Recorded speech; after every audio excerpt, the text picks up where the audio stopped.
Wondering how you can become better at running your business? Entrepreneurship can be stressful. There's too much to do and not enough time.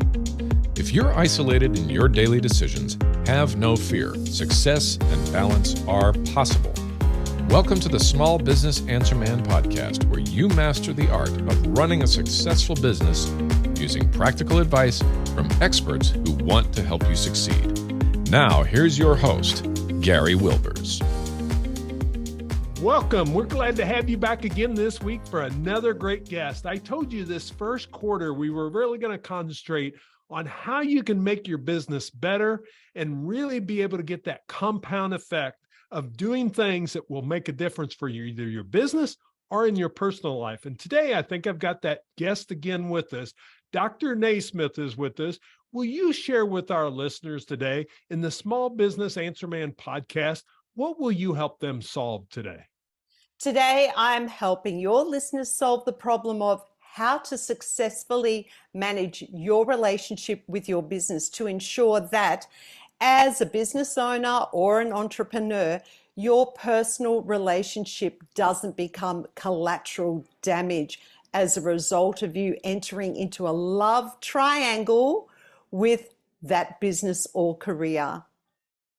Oh, this is going to be a great conversation. Dr. Marisa Lee Naismith is with us, and she's had a highly successful career within the performing arts industry as an award-winning vocalist, voice teacher, researcher, author, music industry mentor, and host of her own popular podcast, A Voice and Beyond.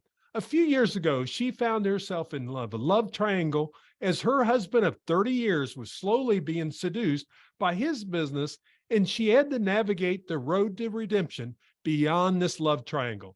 Dr. Naismith, it is great to have you on the podcast. Welcome. Thank you, Gary. And it's so lovely to see you. We've actually met in person, and it's lovely to reconnect. How are you going? I am doing great, and it is. We got to meet each other at the same conference in December. We did. And that's where I said, I've got to get Dr. Naismith on the podcast. And of course, she so graciously said yes. So I'm so excited to have you today. Thank you. And a little disclaimer for your listeners, I'm not a medical doctor.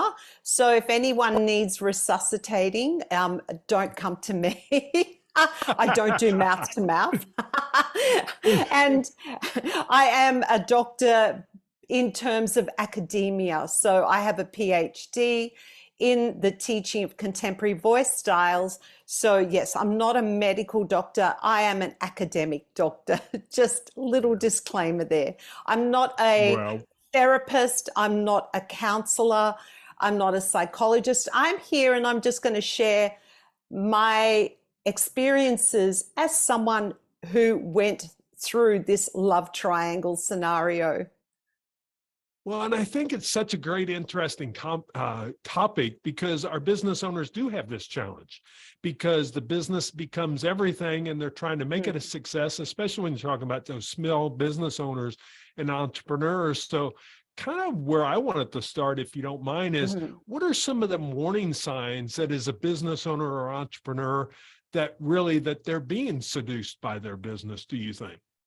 Okay, well, let's just start with, I know that so many business owners don't realize that there does come a point where even though they are working really hard in their businesses and they have all the best intentions, they want to provide for their families, they want to create their future wealth within that business, but there is a point where it becomes a boundary violation that you are no longer just working within the business and working hard within the business, but you are starting to become seduced by that business and your business starts to become a priority.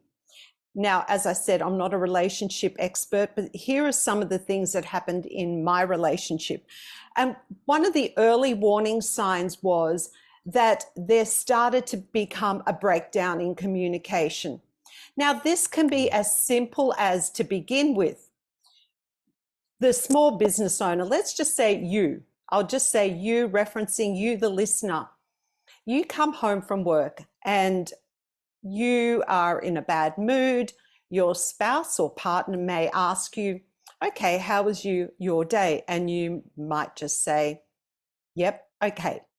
Then they may ask, well, did you have a good day? Yep, it was busy. We did well. Any news? Did anything significant happen? No, just the usual. So very short answers. And, you may even ask that person, you don't seem yourself. Did something happen? Are you upset? And a typical response may end up being, well, you don't know what it feels like. I'm slogging away 7 days a week in this business for my family. I'm doing this for us. And basically conversations start to become shut down, and that starts to lead to that breakdown in conversation. And also that those conversations start to become very one-sided and distant. So if the silence in your home is becoming deafening, this is one of those early warning signs. And the extremity of that is that those mood swings may be causing you to pick fights with your other half over nothing. So if you're in constant conflict over nothing, that is also another sign. Then there are other things that happen. The seduction can trigger changes in personality and or priorities. So as a business owner is being seduced more and more into this love triangles, their priorities start to shift from a need of wanting to build the business or creating more wealth to a sense of power, entitlement, and status. Ego starts to come into play. In my relationship, this caused the dynamics to change between my husband and I. I could feel that the business was giving him this tremendous sense of power and heightened dominance and superiority over me, despite the fact I had a really successful career. So this seduction can play out as you starting to feel that you are empowered by your business. You are starting to feel that the business is giving you that sense of value over yourself. And the more successful the business becomes, the more heightened your sense of value becomes and entitlement becomes, and that power, and you start to diminish your other half. Then there's increasing, sorry, did you want to say something?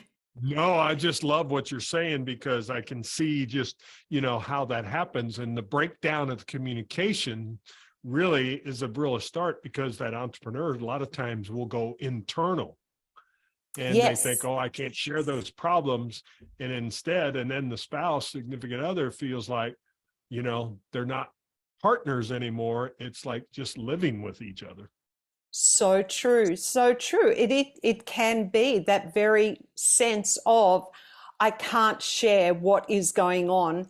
It is too much. It is overwhelming. They won't understand. But that starts to cause that rift in the relationship and that communication breakdown and that misunderstanding that can occur as a result of that. And then there's that also the business owner can start to become increasingly distant and detached from the personal relationship, starting to act out of character and checking out of the relationship. There's changes in routine where the business owner starts to be away from home more often, working later at night, or attending even insignificant work events, or drinking with staff members or colleagues. So spending more time away from home and away from their spouse, and even away on weekends for whatever reason, and missing family events, those crucial milestones that are happening with their children because of the business. This seduction is a real thing. And then it gets to a point where all of these things mean that there's a lack of intimacy in that relationship. There's no communication, there's no emotional connection, and also the physical side of the relationship, sorry to bring that up, but that starts to suffer as a result too. And my favorite one, I shouldn't say my favorite one, but one that also happens, and come on, let's all be honest here, all you small business owners, the gaslighting. So when your partner or spouse asks you what is going on within the business or makes a comment about the business, what kind of responses are you giving them? If they're complaining about you spending time away from home, are you answering in the way that you're saying, here we go again. It's always my fault. I can never do anything right. You know, we can't all be as perfect as you. You're always on my back. I don't know what your problem is. I don't know. Like, do any of these things sound familiar? You know, you're the one, your spouse. Are you making your spouse out to be the one that has the problem? Because all they're wanting is time with you. They're not asking for the world. They're just wanting to share your life. They want to be a part of your life, but you are distancing yourself. And then in return, the way that you deal with that is with deflection and gaslighting. Yeah. And the last one, sorry, I have one more. One more. And I call these the betrayals. And you may say, okay, betrayals. How am I betraying my wife or my spouse or my partner in life? Well, are you starting to become secretive? What are you keeping from them? And one that I love talking about is finances. Are you being honest about where you're spending the money in the business? Are you making big money business decisions without confiding in your partner? I had this happen to me. I would turn up at my husband's business. He has a cafe. And I'd see he bought all new chairs for the business, all new dining chairs. Now, thousands of dollars. I'd say, well, you didn't ask me. You didn't talk to me about this big purchase, or a $25,000 coffee machine. Now, that may seem insignificant for some business owners, but let's just put it in perspective. For you, it could be, you could be spending hundreds of thousands of dollars. And essentially, if you're in a relationship, that money is not just yours anymore. It's you and your other halves. And if you're making these decisions and you're spending and you're lying about where money is going, it is a betrayal in that relationship. Well, it feels like, it's basically one-sided, and both people feel there's mistrust. And we know when mistrust happens, what happens there. And I just love what you said, because really what it does, it goes down a trail that, kind of my next question was going to be for you is, it's kind of really no different than really, and we're not talking about this, but it's no different than an affair with your spouse or partner, that you have an affair, because everything is secretive. There's no communication. There's no intimacy. It's all these things that will lead down a bad path. Yes, absolutely. So when you sum up those things that I said, the lack of communication, becoming more and more distant and detached, the betrayals, that gaslighting, they're all behaviors that someone takes on when they are in an affair. And this was a thing that I started to wake up to, because these behaviors don't happen all at once. They start to happen incrementally. things happen at a very slow pace here. So all of a sudden it starts with one thing, then another thing, then another thing, then another thing. And it gets to a point where you don't recognize this person anymore. It's all so out of character, but all those behaviors are exactly the same as someone who is in an affair with another person. And for the spouse or the partner of that business owner, it feels no different than if you're being betrayed by your partner in a love affair. But the problem with the business affair is that you kind of feel like it's one that you're never going to win. Mm. You know, like you just think, how am I going to win? How do I go into battle with this? But in terms of how I felt, yes, I felt that anything outside of that business was insignificant. I had no voice in the relationship. I felt I was in this three-way relationship. And at first I was delusional. As someone who's in an affair, there's that denial of, oh no, everything is fine, but no, it's not. But it's my fault. It's got to be my fault. What have I done? What am I doing wrong here? Am I no longer attractive to this person? You know, you start to second guess yourself. You feel like you're going crazy. You're imagining things that are happening, and you don't listen to what your gut feeling is saying. No, there is actually something going on here. And I started to feel, when I realized it was the business and it wasn't another person, I started to feel that, you know, I'd been replaced by the business. I was alone and abandoned, excluded, isolated. I didn't feel feminine. I didn't feel desired. I was depressed. It impacted my self-worth. All the same things that happen when you are in that love triangle with another person. It was no different for me.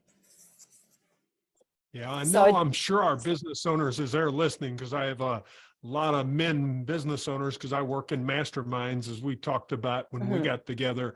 And it becomes one of those challenges to realize that the business can't be the only thing. And how do you put those family units together and making sure that you have a strong relationship there? Because number one, business owners need that. They need that other person, even if they're not in the business every day, that they're part of that business. So I guess I would ask Dr. Naismith, if you would, is kind of what was that road to resolution, and how did that redemption look like for you and your partner? Because that may help our other people kind of see what they can do to be able to make sure they don't go down this trail. Yeah.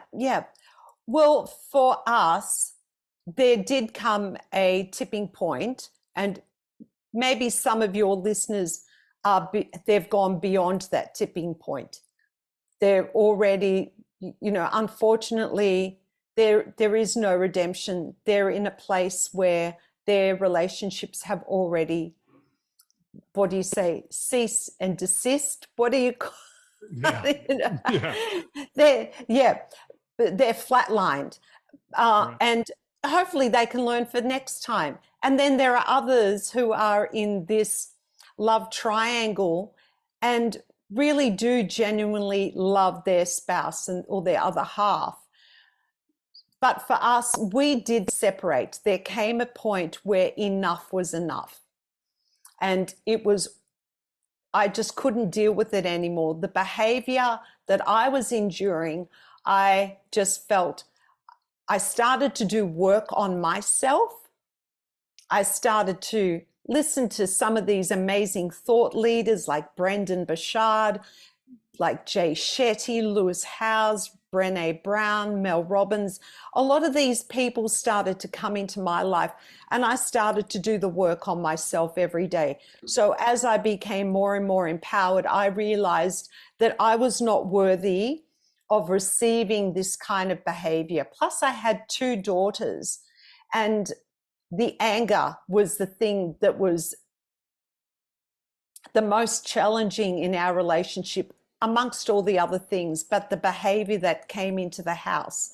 So I had that responsibility to my daughters to teach them that this is not acceptable, and that as a woman, you don't have to accept this kind of behavior. So we did separate, but what we both had to do was a lot of soul searching. We both had to look deep within ourselves, so do a lot of self-reflection and ask myself, did I really love this person? He had to ask the same thing. So when I'm asking these questions, to me, the business owners also need to ask themselves these very same questions. Like, did I love this person? What did I want? Did I want to rebuild this relationship with my husband? Did I still want to be with him? Did I want to invest time and energy into repairing that relationship? Was there anything worth salvaging?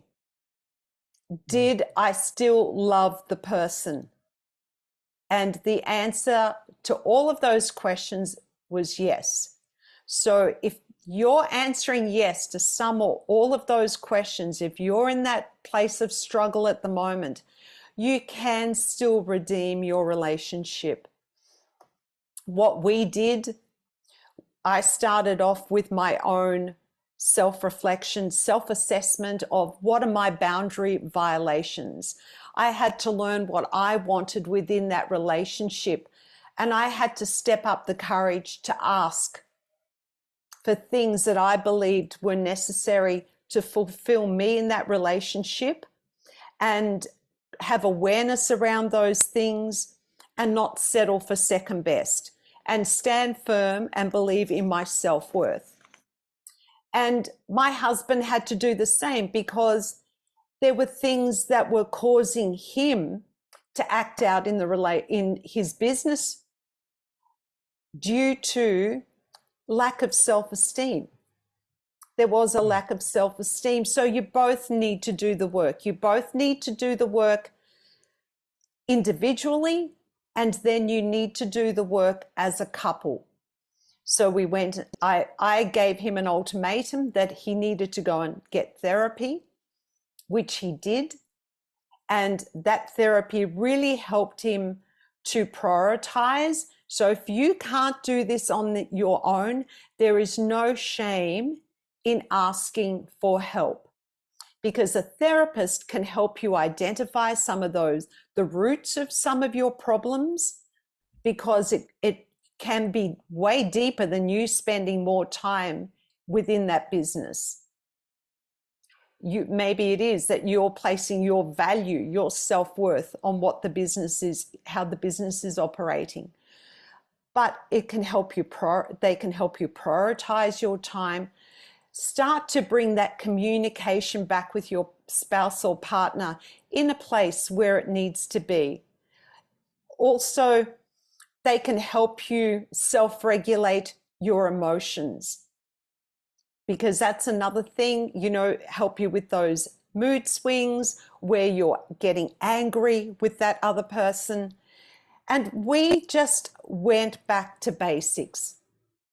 I went and had counseling as well in between. She asked to see me as well, and then we both went together.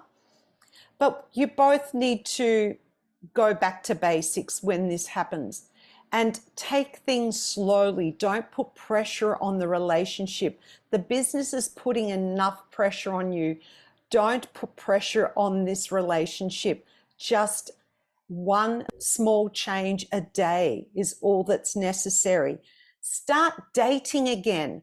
When was the last time you both got dressed up, you booked a fancy restaurant, or not, doesn't have to be fancy, but you both made an effort and went out on a Saturday night as a couple, no children, just the two of you, and you had fun? Because that's one of the things that goes missing in these relationships. all the fun and the laughter and the joy, it becomes so intense and you're both walking around on eggshells. So you need to have a night out. And we have a night out now once a week. We go out every Saturday night. We're empty nesters, so it's easier for us. We both get dressed up. I do my hair and my makeup, and he puts something nice on as well. And he books a restaurant, and we sit, we have some wine, we enjoy each other, we laugh. We make sure that we don't talk about business. When you're spending time together, don't talk about the business. Talk about things that are going on in your lives and listen to your spouse. Allow them to have a voice in the conversation, because I know you guys, you like to shut your wives down. You like to talk over the top of them. Okay? No. Allow them to have a voice. And set boundaries around your nights out. Like, what are the things that are no-go zones in terms of conversation and behavior? If things do start to get a little intense, whether you're on that night out, and this could be at home also, call a 5-minute timeout. So I do this when things start to escalate, or I see some of that behavior starting to come into our conversation, into the home, my husband is acting out, or I feel I'm starting to escalate within myself, I call the 5-minute timeout rule. So that means I leave the room. I may just go downstairs somewhere. I may just go outside, have 5 minutes and allow us both to take a breath, to reflect about what's going on right here, and to put a stop to it, because it's so easily, like when someone is tired and when someone has stress or pressure on them, they escalate so quickly. Mm-hmm. And I see that within my husband. There are days that the fuse is way shorter than other days. So you've got to have something to put out that fuse. Don't ignite it and allow things to escalate. So they're just some of the things. So we start and have common conversations, and something that is so important too. I'm sure as a business owner, you're really good at setting goals, or at least I hope you are. Your short-term, long-term goals. Have you actually discussed those with your partner? Are you ensuring that your goals are aligned, or are you running a one-man show here? That is good. We do a thing within our masterminds, a Clarity Navigator, and they put their 3-year goals together. And you just gave me a thing that I'm going to ask my mastermind members. Have they shared that with their spouse? Yes. We have a little spouses survey that we do to try to get that communication going, and how important that is. So what great information. Well, the thing is that my husband used to come home and say, wow, you know what? We turned over this amount of money today, you know, and the business is doing well. And look at my figures. I'm going to show you my figures. Look at our bottom line for the month. And I think, well, I don't know why so what are we doing with this? Where are we heading with this? I know what my goals are. What are your goals? I don't care what the business is turning over if we're not working together. So even, and that could be a thing for business owners when they show their wives or their spouses what their businesses are turning over and they're not getting the reaction that they want. It could be that they don't know what you're actually working for or what your long-term goals are with that money. You haven't shared your vision. You haven't asked them what their vision is. Your vision may be that I want to go and buy a $100,000 boat. Or my husband went and bought a jet ski. And I've gone, well, we've got a mortgage here. You know, you know, and another time he bought a go-kart. I'm going, I can tell you he got into a lot of strife over that because he made the first purchase without telling me. The second one he told me on the way to purchasing the jet ski. But you know, you need to share those goals. Ask your spouse. Your spouse may probably love to go away on a trip with you, spend time with you, even go away on a weekend with you. So ask them what they want. But at the end of it all of this starts with self. Mm-hmm. You have to work on self first. You have to be kind to you in order for your spouse or partner to be kind to you. You have to believe in your self-worth. You have to feel valued before other people will value you. You have to love yourself before others can love you. Because if you don't love and believe in you, you're going to people can smell that from a mile away.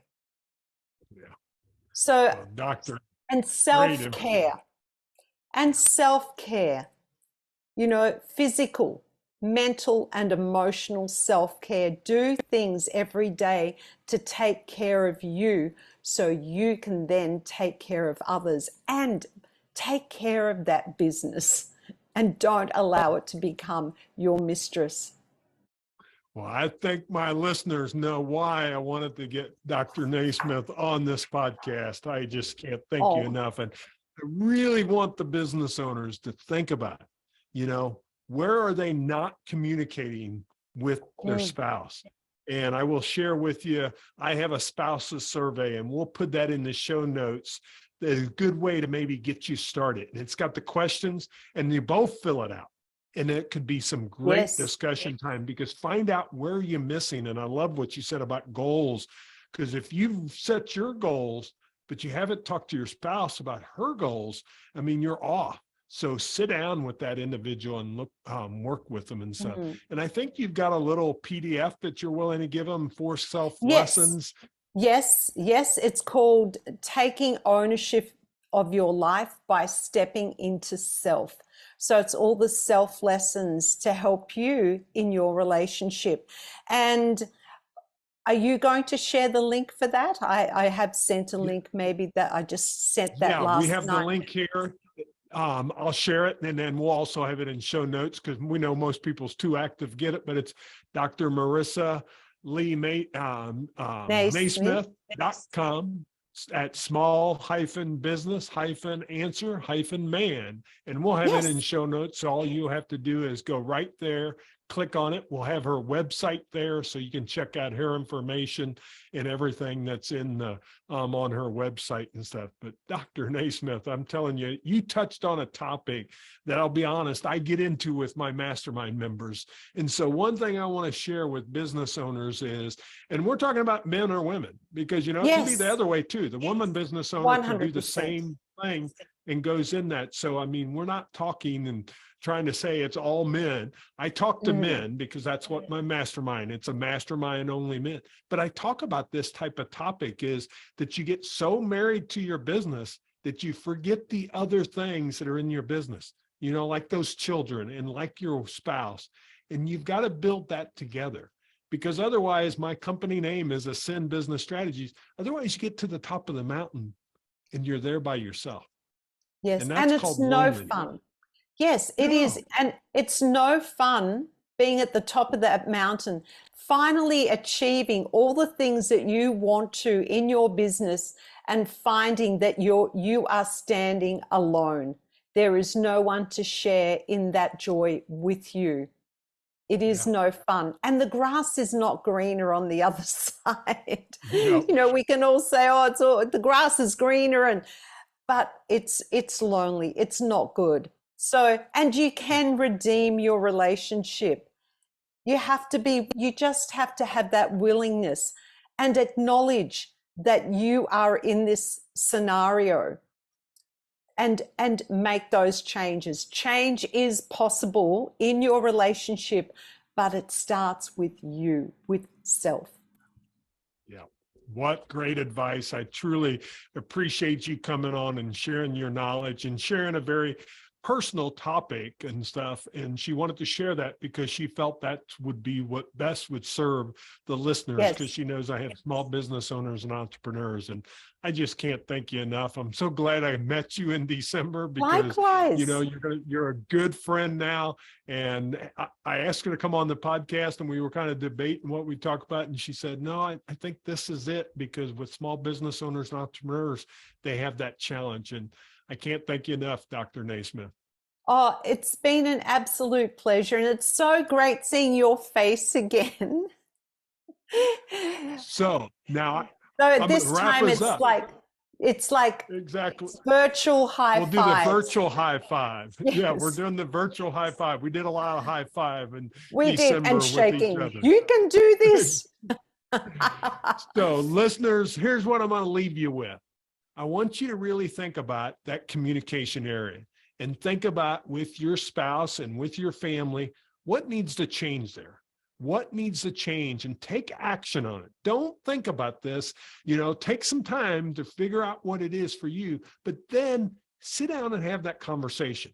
And we'll put her PDF in there that you can download. I'll also put the spouse's survey. I want to give you tools and resources so you can do something about it, because the legacy you're going to leave is when you're together, the legacy that you have together. And that becomes the key, because that makes the difference in everything. So come back next week. We'll have another great guest. Thank you again, Dr. Naismith. Great seeing you. Thank you. Thank you. Likewise. And thank you to your listeners for being here today. Look forward to perhaps catching up again in the future. We will definitely do that. Make it a great day, and I'll see you back here next week.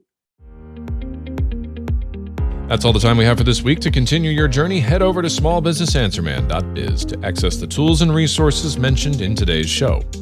If you enjoyed this episode, please subscribe and share it with someone who would benefit from listening. That's smallbusinessanswerman.biz. Until next time, remember, when you find the right solutions, your business grows and you get your time back.